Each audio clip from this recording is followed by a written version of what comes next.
It's not the elite that's going to pay the price. It's people who woke up this morning with a dream and are going to bed with a nightmare. But it's not just misogyny from white men.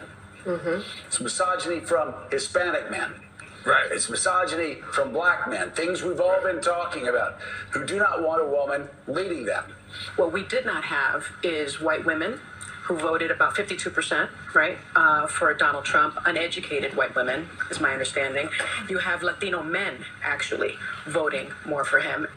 What will the future hold now that America has just decided that we're going to F around and find out? It was a terrible night for women, for children, for the hundreds of thousands of hardworking immigrants who make this country go. For healthcare, for our climate, for science, for journalism.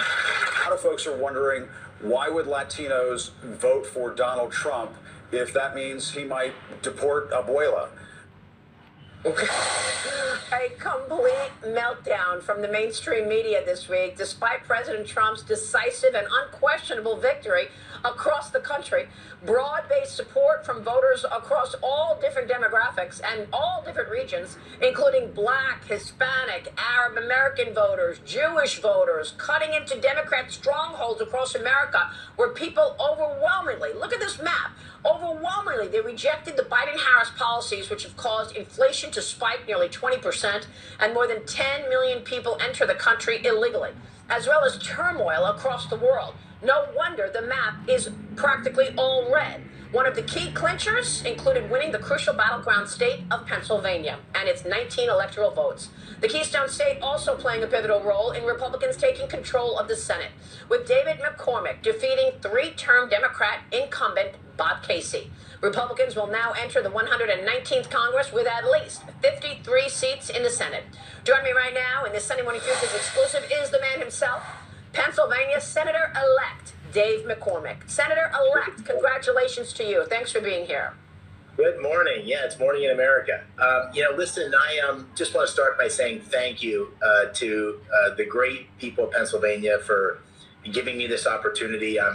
Dean and I are so excited about it. We, in the last 10 months or so, we visited like 500 VFWs and dairy farms and manufacturing facilities and diners. And the thing people say over and over again is they want change. And so this election and the incredible mandate that President Trump has and the support I have is a recognition that we need to shake things up. No incremental. We need to bring about real change. So I'm real excited about the future. People want real change, and that means they want President Trump's agenda to get through. You just heard my conversation with Rick Scott. You're going to be there. You're going to have a voice here in terms of who is going to lead the Senate. Who will you be supporting in the Senate majority race? Well, I'm still just now spending time with each of the candidates, and I'll have an opportunity to vote this week. But I think the most important thing is President Trump laid out very specifically what he wanted to do, and I laid out my agenda as well, which was very much in line with his. So I want to support that agenda. We've got to bring this economy back in check for working families. It's destroying working families in Pennsylvania. 60% of people live paycheck to paycheck. We've got to have energy dominance. For me, that is a critical thing for Pennsylvania, that we unlock this beautiful natural gas we have and make it available to the world. But we've got to secure these borders. 4,000 fentanyl deaths. So that change agenda is what we need, and I'll be voting for leadership that'll bring that about. Do you believe John Thune and John Cornyn are aligned with President Trump? We know that Rick Scott has said for a long time he's solidly aligned with President Trump, but people want to ensure that the leadership in the Senate is focused on what President Trump is focused on. So do you believe that the other two will be bringing the right ideas to the floor, the Trump agenda? Do you think all of them, or is Rick Scott more aligned with Trump than the others? Well, I'm not going to talk about the pros and cons of the different candidates here, but what I would say is I think the mandate's clear. They've all said that they'll be in step with President Trump, and we have to be, because we need this change. We can't be incremental. And so I'll have the opportunity to talk to all of them over the coming days. And, it's a real honor to be in this place at this moment because this Congress is going to have a huge influence in making dramatic changes in the direction of our country. Could be more important, and it could be a bigger honor to represent Pennsylvania. By the way, let me tell our audience, we did reach out to Senator John Thune and Senator John Cornyn to join us this morning. They declined.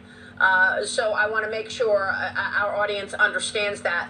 Look, Dave McCormick, what about this, who the New York Post is calling a shady Democrat lawyer behind the Steele dossier is looking to earn your Pennsylvania Senate results? The paper writes about Mark Elias, a longtime Democrat election attorney who basically was behind the lie of the Steele dossier, says he wants a recount in Pennsylvania.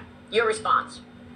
Well, you know, the AP called this race a number of days ago because mathematically there's no path for Senator Casey to win. Currently, I'm up by something like 40,000 votes, which is a very significant margin. And ultimately, Senator Casey's going to have to decide when he's ready to acknowledge that. You know, I lost a close election by 900 votes in 2022. I know it's tough to do that. So Senator Casey has all the prerogatives that he wishes to come to the right conclusion. But the good news is the math doesn't work except in my favor. And that's why I'm moving forward. I mean, the people's business needs to be done. And this is a critical moment, and we need to get the right leadership in place. And your